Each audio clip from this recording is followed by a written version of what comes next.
Mari sama-sama kita awali pertemuan ini dengan bismillah. Bismillahirrahmanirrahim. Ibu-ibu orang tua kami yang dimuliakan Allah, sore ini kita akan coba membahas surah Al-Ikhlas. Apa lu? Melampau betul kita. Al-Ikhlas ini termasuk surah yang unik. Kenapa? Karena nggak ada ikhlasnya di dalam. Kalau surah An-Nas ada nggak kalimat An-Nasnya? Al-Falaq, Al-Baqarah, An-Nisa, Ali Imran ada. Tapi tentang Al-Ikhlas tidak ada kalimat ikhlasnya. Dan surah Al-Ikhlas ini turunnya ketika peristiwa hijrah Nabi dari kota Mekah menuju Madinah. Jadi orang-orang kafir ini, Bu, dia memberikan pengumuman siapa yang dapat menangkap dan membunuh Muhammad akan diberi upah 100 ekor onta yang berbulu merah. Dulu onta yang berbulu merah itu mahal. Jadi kalau dikasih 100 itu lebih mahal. Adalah seorang namanya Suraqah. Mendengar itu langsung dia pergi mengejar. Tapi ketika dia menghampiri Nabi, kendaraan yang ditunggangi terjatuh, terperosok. Ketika dia mendekati, terperosok lagi. Maka Suraqah ini bertanya, siapa ilahmu wahai Muhammad? Nah, maka turunlah surah Al-Ikhlas ini. Maka ibu-ibu, di dalam hadis juga dikatakan siapa yang membaca surah Al-Ikhlas ini sekali, itu sama dia membaca Al-Quran 10 juz. Berarti kalau 3 kali sama dengan khatam Al-Quran. Tapi besok jangan Ramadan ibu khatam terus. Al-Quran tak dibaca, tapi Al-Ikhlas saja yang dibacanya. Alhamdulillah hari ini sudah 5 kali khatam. Nah, makanya ibu-ibu orang tua kami yang dimuliakan Allah Subhanahu wa taala, jadi kalau disebut dengan Al-Ikhlas, berarti jangan pula nanti Ramadan, wah 1 hari saya sudah 5 kali khatam hari ini. Wih, 1 hari 5 kali khatam. Wah, jadi bukan berarti nanti kita untuk membaca Al-Ikhlas ini, ya. Nah, ibu-ibu orang tua kami yang dimuliakan Allah, sama di dalam hadis juga dikatakan bahwasanya kalau kita membaca zikir pagi dan petang, Al-Ikhlas ini sering dibaca 3 kali. Ya kan? Kalau Al-Falaq sekali, An-Nas sekali, tapi Al-Ikhlas 3 kali. Artinya kita bisa membaca itu sampai khatam Al-Quran. Ya, artinya kita 3 kali membaca sama dengan khatam Al-Quran. Nah, biasanya kita kalau mau tidur pun sering membaca surah ini. Apa yang sering kita baca waktu tidur? Baca istighfar, sholawat, syahadat, baca 3 qul, ya enggak? Baca tasbih, ya enggak? Tapi kebanyakan waktu tidur yang mengantarkan kita HP. Jadi HP lah yang mengantarkan kita tidur. Kadang-kadang TV lah yang membuat kita tertidur, ya enggak? Tapi bukan di sini lah, ya Bu. Baik. Ibu-ibu orang tua kami yang dimuliakan Allah Subhanahu wa taala, jadi kita mulai A'udzu billahi minasyaitonir rajim. Bismillahirrahmanirrahim. Qul huwallahu ahad. Qul, katakanlah, huwallah, dialah Allah, ahad, maha esa. Kenapa tidak wahid? Kenapa harus ahad? Apa bedanya ahad dan wahid? Kalau wahid OTT. Hah? Wahid itu satu, isnin dua, salasa tiga. Jadi kalau ahad itu artinya satu-satunya, ya, tidak ada duanya. Jadi ahad artinya satu-satunya, jadi tidak ada duanya. Jadi kalau ada yang mengatakan semua agama sama, agama itu sama, berarti dia kafir. Kenapa? Karena konsep ilah kita kan berbeda, Bu. Cara menyembah kita berbeda dengan orang lain. Mereka mungkin ada nama Tuhan mereka sampai lebih dari satu, ya kan? Di luar Islam ada namanya Tuhan Bapa, Tuhan Kudus, apa lagi? Ada juga Trinitas, agama Hindu kan? Ada Siwa, ada Wisnu, ada Brahma. Ada orang Konghucu juga, dewa mereka ada namanya Santiang. Santiang bukan orang Minang. Ada Cantiang. Jadi bahasa dewa mereka tuh berbeda-beda. Berarti tidak ada yang di langit dan di bumi yang menyembah selain daripada Allah. Kalau ada, langit dan bumi mengakui ada Allah, ada ilah selain Allah, maka langit dan bumi akan hancur. Sebagaimana Al-Quran kita buka dalam surah Al-Anbiya ayat 22. Lau kana fihima alihah illallah la fasadata. Seandainya kedua langit dan bumi ini mengakui ada ilah selain Allah, la fasadata, maka akan kami hancurkan. Sekarang langit dan bumi masih ada? Masih utuh? Masih utuh. Berarti langit dan bumi hanya mengilahkan Allah. Kalau ada yang mengakui selain Allah, maka akan hancur. Cuma ada makhluk yang mengilahkan, ada yang mengilahkan, yang menyembah matahari, ada kan?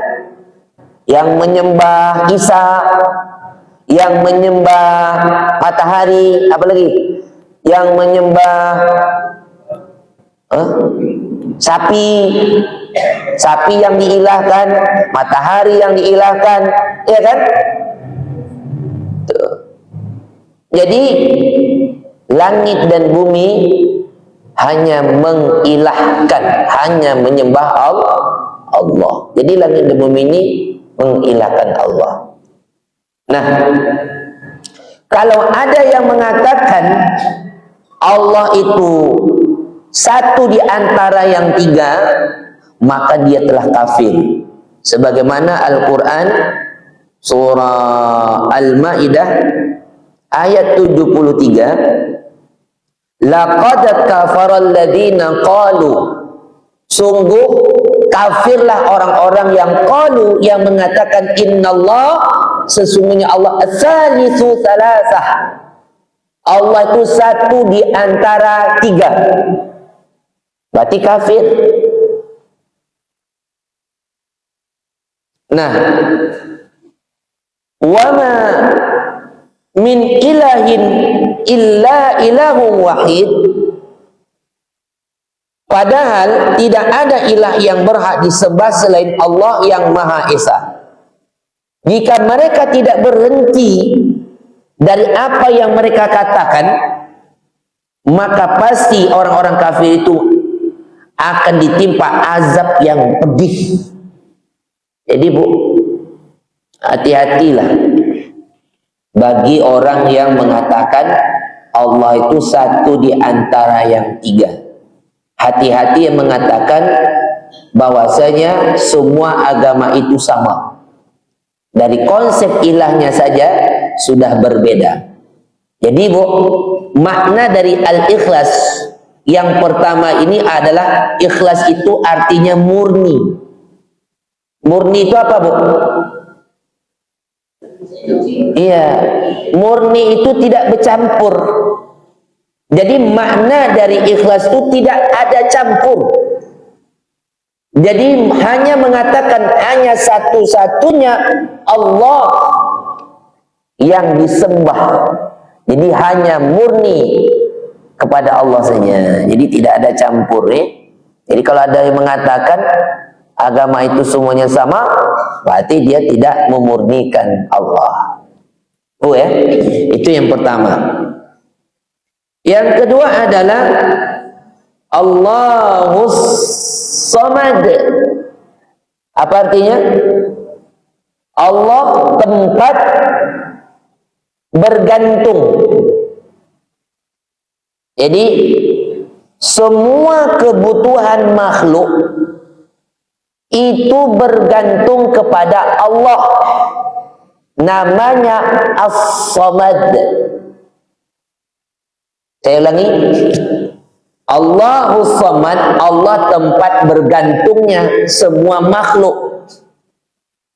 Artinya semua kebutuhan makhluk ada di tangan Allah yang namanya As-Samad. Paham? Ya, semua kebutuhan makhluk ada di tangan Allah. Maka makhluk hanya melakukan dua hal. Kalaulah semua kebutuhan makhluk ada di tangan Allah yang namanya As-Samad, maka makhluk kita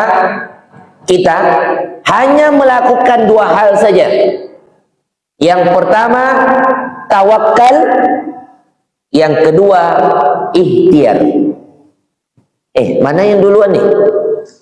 Ikhtiar dulu atau tawakal dulu baru ikhtiar?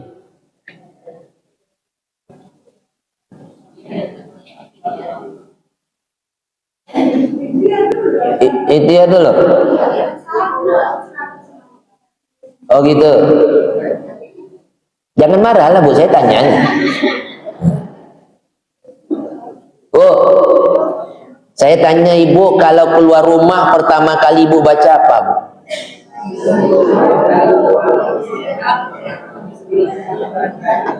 Saya tanya aja dulu, Ibu jawab aja. Nah, tapi jangan marah ya. Nanti kita luruskan Bu. Berbeda pendapat tuh nggak masalah, sama aja kan?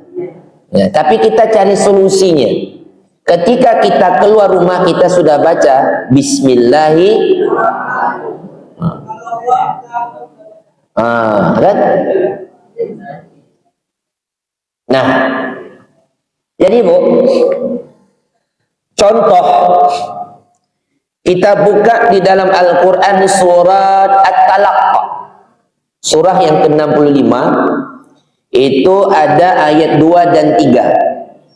Ya, kita buka satu ayat aja, surat At-Talaq ayat yang kedua, ujungnya kita ambil.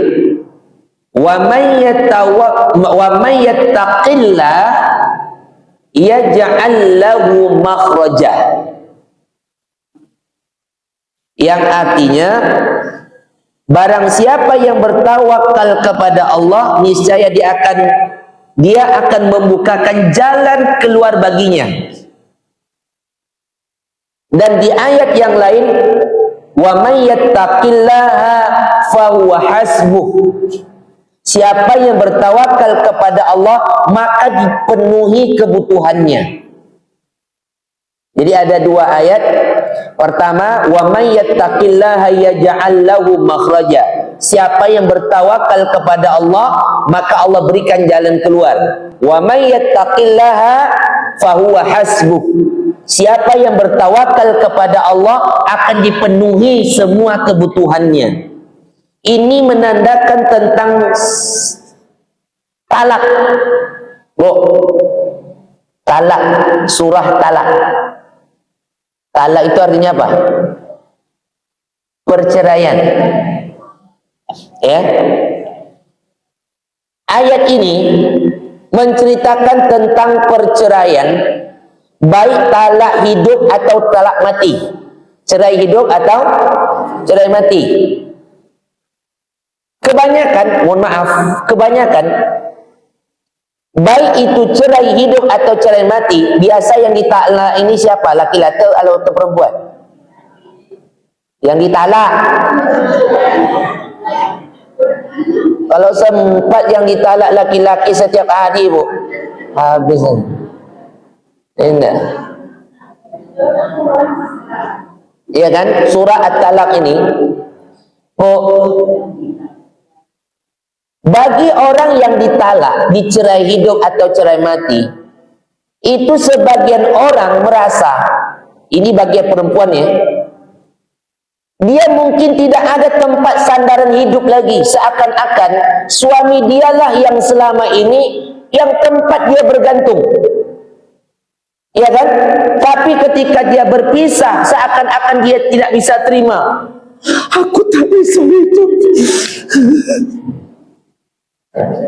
Ini umpama, ya kan? Seakan-akan perjanjian awalnya itu kita kan setia, hidup sehidup semati kan? Tapi hidup semati. Tapi orang beranggapan bahwasanya yang memberikan rezeki itu adalah suaminya, padahal Allah. Kuncinya satu, wa may yattaqillah. Yang penting kamu bertawakal kepadaku, kata Allah. Aku berikan jalan keluar bagimu, aku penuhikan kebutuhanmu, kata Allah. Ada sebagian orang, Bu, saya melihat pasangan suami istri, mohon maaf, awalnya hidupnya susah, tapi ketika suaminya meninggal, perempuan ini naik ekonominya, Bu. Itu menandakan bahwasanya tidaklah bergantung kepada rezeki suami, ya kan? Tapi orang banyak salah bahwasanya selama ini yang memberikan mereka kehidupan, yang memberikan mereka nafkah itu kan memang dari suami, tetapi sebenarnya adalah Allah. Paham? Untung tidak laki yang ditalak, Bu. Ya. Jadi Allah berikan jalan keluar, ya, dari segala kesulitan. Allah penuhi kebutuhannya. Itu tawakal. Yang kedua adalah ikhtiar. Ikhtiar ini apa namanya? Usaha. Memaksimalkan segala kemampuan yang ada, baik dalam pikiran maupun perbuatan. Itu namanya ikhtiar. Ya, memaksimalkan kemampuan yang ada, baik dalam pikiran ataupun perbuatan. Nah, ibu-ibu yang dimuliakan Allah Subhanahu wa taala, kalau kita bahas tentang ikhtiar, nanti terjawab mana yang lebih tawakal atau ikhtiar, ya, nanti terjawab. Tapi kita bahas sekarang masalah ikhtiarnya dulu. Ikhtiar ketika Nabi Musa dikejar Firaun. Di hadapan Nabi Musa lautan. Ketika tentara Firaun sudah mendekati, ini terturang dalam surah Asy-Syu'ara. Surat Asy-Syu'ara surah yang ke-26 ayat 61. Apa bunyinya? Falamma tara'al jam'an, ketika kedua golongan itu saling melihat, qala ashabu Musa, berkatalah pengikut Musa. Apa kata pengikut Musa? Ya Musa, inna lamudrakun, sesungguhnya kita benar-benar tersusul. Ketika kedua golongan saling lihat, kira-kira kalau Nabi Musa di hadapannya lautan, rupanya tak ada jalan keluar lagi, dikejar. Lalu pasukan Fir'aun ini ketika mendekat saling melihat, itu jauh atau dekat? Dekat? Saling lihat dekat enggak? Apa kata pengikut Musa? Musa, macam mana nih? Kita benar-benar tersusul, ya kan? Takut enggak? Takut. Lalu apa kata Nabi Musa, Bu? Qala kalla, sekali-kali tidak. Inna ma'iya rabbi sayahdini. Inna, sesungguhnya ma'iya, bersamaku Rabbi, Rabbku. Sekali-kali tidak. Inna ma'iya Rabbi, sesungguhnya Rabbku bersamaku. Sama ketika Rasulullah bersama Abu Bakar dikejar, bersembunyi di Jabal Sur. Apa kata Rasulullah? Abu Bakar takut? La takhaf wa la tahzan, innallaha ma'ana. Ini yang dibaca oleh Rasulullah. La takhaf, jangan takut. Wala tahzan, jangan kamu bersedih. Innallaha ma'ana, sesungguhnya Allah bersama kita, kata Nabi. Di sini juga Nabi Musa mengatakan inna ma'iya rabbi, sesungguhnya bersamaku adalah Rabbku. Nah, lalu Allah katakan fa'auhayna ila Musa, kami wahyukan kepadamu Musa, anid ribbi asakal bahar, pukullah lautan itu dengan tongkatmu. Pukullah lautan itu dengan tongkatmu. Oh, kira-kira kalaulah tidak dipukul laut itu dengan tongkat, Allah bisa tak membuat laut itu terbelah? Bisa nggak? Bisa. Lalu kenapa Allah suruh Musa pukullah laut itu dengan tongkat? Ikhtiarnya di situ. Tawakalnya di mana? Hah? Sebelum ikhtiar apa yang dikatakan Musa? Inna ma'iya rabbi, sesungguhnya Rabbku bersamaku. Nah, setelah itu pukullah tongkatmu Musa. Mana yang lebih dulu? Ikhtiar dulu atau tawakal? Marah sih nanti nih. Ya kan? Pukullah tongkat laut itu dengan tongkatmu. Setelah terpukul, maka terbelahlah lautan itu. Lautan itu seperti gunung-gunung. Di sini dikatakan bahwasanya setiap belahan itu seperti gunung yang besar. Oh, kalau gunung itu tinggi nggak? Tinggi. Berarti lautan itu dalam. Sehingga selamatlah Musa dengan pengikutnya, ya kan? Akhirnya pengikut Fir'aun tenggelam bersama Fir'aun, ya enggak? Oh, paham? Selanjutnya kita bahas tentang kisah Maryam ketika mau melahirkan. Ibu pernah dengar di mana Maryam melahirkan? Hah? Pohon kurma. Ibu tahu dari mana, Bu? Tapi ada yang ngomong katanya di kandang domba. Hah? Apa bu? Gimana? Nggak, biar kita ditekuk. Caranya dipukul kita. Kita buka surah Maryam. Surah Maryam, surah yang ke-19 ayat 23 bu. Wa idza ja'al makhatu ila jiz'in nakhlah.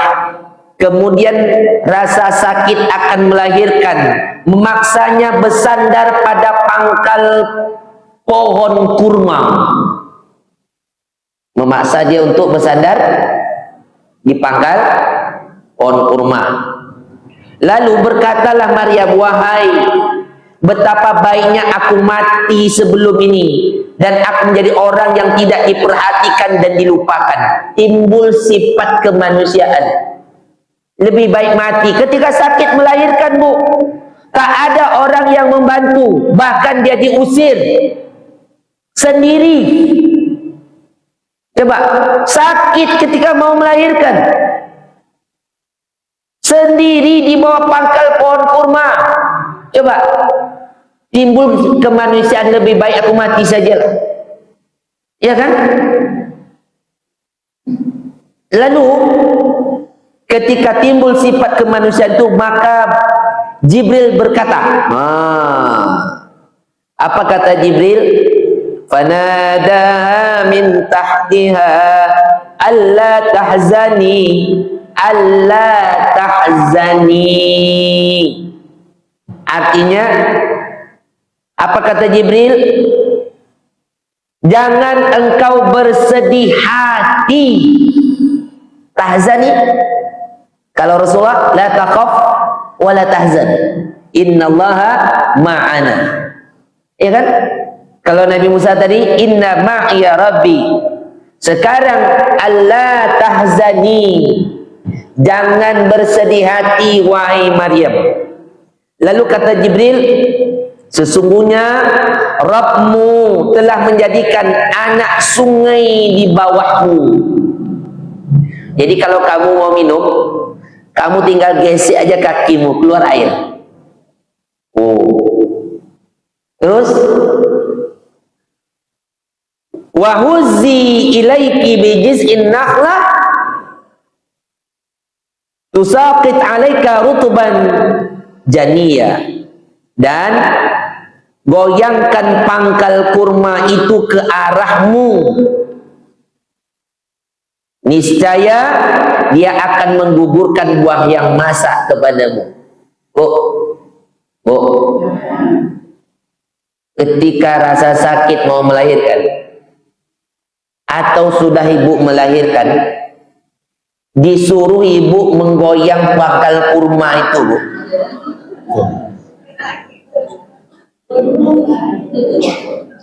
Kira-kira bisa nggak? Ayat ini mengatakan, goyangkanlah pangkal pohon kurma itu ke arahmu. Ibu dah pernah tengok pohon kurma? Yang ada nanti coba dites, ibu.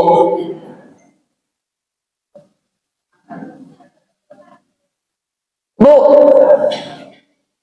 kalau dipikir-pikir, Jibril di situ, bisa nggak Jibril ambilkan letak di situ? Bisa kan? Tapi kenapa disuruh kepada Maryam ini, goyangkan pangkal kurma itu ke arahmu?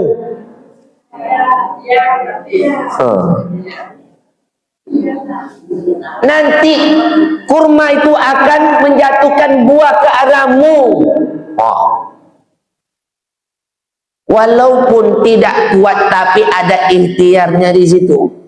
Ada usaha kita, ya enggak? Apa salahnya diambil kurma, ditaruh masuk ke mulutnya orang yang dalam keadaan sakit melahirkan? Coba ibu-ibu kalau sedang melahirkan, gimana rasanya tuh? Manalah kuat. Disuruh pula menggoyangkan pangkal kurma tuh, mana kesanggup? Tapi disitulah letaknya kita ikhtiar. Ibu silakan bikin usaha apa saja. Ibu mau jualan es, ibu tinggal bukakan lapaknya, bikinkan air esnya. Yang mendatangkan orang belanja itu siapa? Allah. Rezeki tak akan pernah ketukar loh, Bu.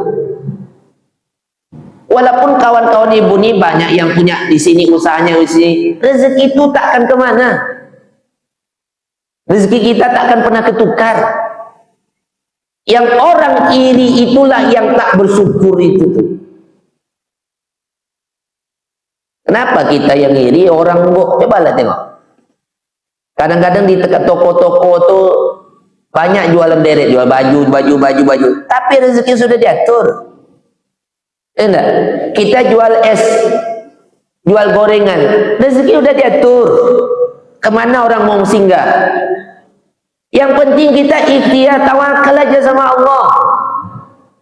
Sama dengan kami, Bu. Kalau kami nak pergi mancing, bawa pancing, bawa umpan. Soal pergi-pergi aja.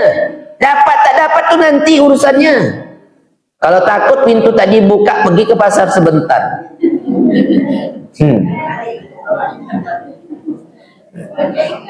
Itu pengalaman saya juga kata. Ya. Nah, disinilah letaknya, Bu. Kunci yang pertama itu adalah kita bertawakal dulu sama Allah. Allah tahzani, la taqaf. Inna ma'iya rabbi, inna allaha ma'ana. Baru kita ikhtiar. Ya kan? Nah, di situ. Paham? Belum jelas juga?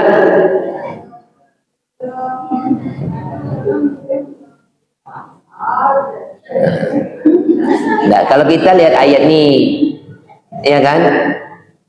Ketika Maria mau melahirkan sakitnya bukan main, putus asa. Maka kata malaikat, jangan kamu bersedih. Ya, nah, Allah bersamamu. Ya kan? Kalau Allah bersamamu, baru kamu ikhtiar. Yakin situ. Ya. Berserah diri dan berikhtiar. Tapi terserah ibu lah, ibu yang melakukan. Saya cuma menyampaikan berdasarkan ayat aja.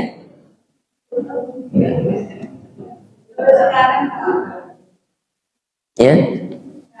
Tapi tawakal itu disertakan dengan ikhtiar. Ya Bu ya. Tawakal, udahlah tawakal aja lah. Rezeki nanti datang sendiri. Tapi kita tetap ikhtiarnya semampu kita. Apa yang bisa kita manfaatkan, kemampuan yang ada. Tapi banyak kadang orang banyak bergantung dengan harta. Ada orang bergantung dengan pangkat jabatan. Ingat Bu, pangkat dan jabatan itu hanya bertahan cuma 5 tahun atau 10 tahun. Ya kan? Habis itu kita tak dihargai orang. Ya enggak? Selesai menjabat, belum setahun udah OTT. Selesai 10 tahun kasus ijazah palsu. Ya kan? Jadi kalau orang bergantung, ini kita pembahasannya bergantung nih Bu. Jadi kalau kita bergantung kepada pangkat, jabatan, ada orang bergantung dengan ilmu, ada orang bergantung dengan keahliannya. Coba kisah Korun yang bergantung dengan keahliannya. Awal mulanya dia kan orang susah, sehingga Nabi Musa mengajarkan dia tentang pandai cara membentukkan emas itu, sehingga lama-kelamaan dia menjadi orang kaya. Disitulah Nabi Musa katakan, Korun, di dalam hartamu itu ada hak orang lain. Apa kata Korun? Innama utitu ala ilmi indi. Ini harta aku dapatkan dengan ilmuku. Coba. Ini yang terjadi nih. Jadi dia merasa dia bergantung dengan ilmunya, tidak ada campur tangan Allah di situ. Disitulah Bu marah Allah itu. Maka Allah tenggelamkan hartanya bersama dengan dianya sekali Allah tenggelamkan. Jadi banyak orang bergantung dengan sesuatu, akhirnya binasa. Makanya kita harus bergantung kepada Allah saja, Bu. Jangan kita terlalu bergantung kepada makhluk. Kalau kita bergantung kepada makhluk, siap-siap akan kecewa kita. Maka bertawakallah dan berikhtiarlah. Jadi makna yang kedua adalah memurnikan Allah hanya satu-satunya tempat bergantung. Jadi murni kita bergantungnya kepada Allah. Kuncinya dua, tawakal dan ikhtiar. Nah, yang ketiga adalah lam yalid wa lam yulad. Dia tidak beranak dan tidak pula diperanakan. Walam yakul lahu kufuwan ahad, dan tidak ada satu pun yang setara dengannya. Artinya memurnikan Allah, tidak ada yang beranak dan tidak diperanakan, dan memurnikan Allah tidak ada setara dengannya. Hanya satu-satunya lah Allah yang Maha Esa. Satu-satunya Allah tempat kita bergantung. Satu-satunya Allah kita murnikan dia tidak beranak. Satu-satunya Allah kita murnikan dia tidak ada yang setara sebanding dengannya. Jadi makna ikhlas itu adalah memurnikan. Jadi tidak ada campuran sehingga membuat Allah murka dengan kita. Itu saja, Bu, kajian kita pada sore hari ini. Intinya adalah kita selalu membacanya dan setidaknya kita mengerti bahwasanya Allahu Ahad, Allah satu-satunya, tidak ada duanya. Maka kita yang paling pokok adalah tadi tempat kita bergantung hanya kepada Allah, tawakal dan ikhtiar saja. Mungkin ini dapat saya sampaikan kajian kita pada sore hari ini.